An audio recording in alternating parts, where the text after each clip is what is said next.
大家好，我係婦聯樂融家庭綜合服務中心嘅社工溫姑娘。唔知道正在照顧 BB 嘅媽媽們有冇試過夜深嘅時候 BB 突然起身，你哋輪流照顧、餵奶、氹瞓覺，天光嘅時候先發現原來自己都冇點瞓過。日復一日，身體就好似被掏空，情緒亦變得脆弱，一啲小事就會想喊，一句說話就會觸發怒火，有時甚至會望住鏡問自己：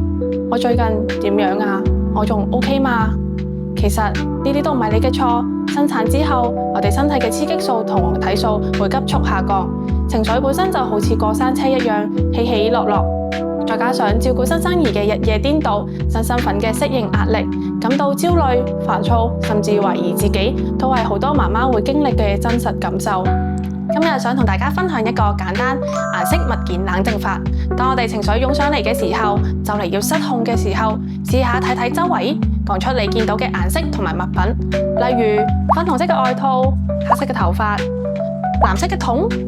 當我哋講出呢啲詞語嘅時候，我哋大腦需要將抽象嘅顏色詞同埋具體嘅物件連結起嚟。其實呢個過程，我哋嘅呼吸會變慢，思緒沉澱，情緒亦都會慢慢冷靜落嚟。然後我哋先有空間回頭睇睇頭先究竟發生咗咩事，觸動咗自己。情緒只係冰山一角，底下藏住真正嘅需要，或者係我哋太攰、太孤單，或者渴望被理解。我哋見到真正嘅需要，先會揾到真正解決嘅方法。同時都想同各位爸爸講幾句，太太嘅情緒需要被看見，而唔係被糾正。當佢感到煩躁、落淚嘅時候，一句你辛苦啦，比起你諗太多啦更有力量。主動分擔夜間嘅照顧，學習換片餵奶嘅技巧，唔係幫忙，而係共同承擔。等佢可以好好瞓一覺，出門飲杯嘢放鬆下，呢啲微小嘅空間都係佢情緒嘅緩衝區。成為父母係兩個人一齊學習嘅旅程，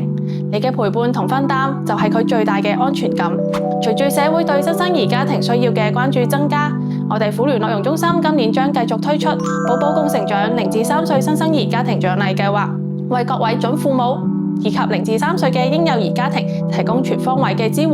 包括 Good 爸 Good 媽產前規劃工作坊、準父母支援小組、嬰幼兒照顧技巧培訓、急救講座、感統訓練以及情緒輔導服務等。我哋希望陪伴每一個家庭，從孕期到育兒，一齊走過呢段充滿挑戰卻又好珍貴嘅成長路。今日嘅分享嚟到呢度，我哋下次再見，拜拜。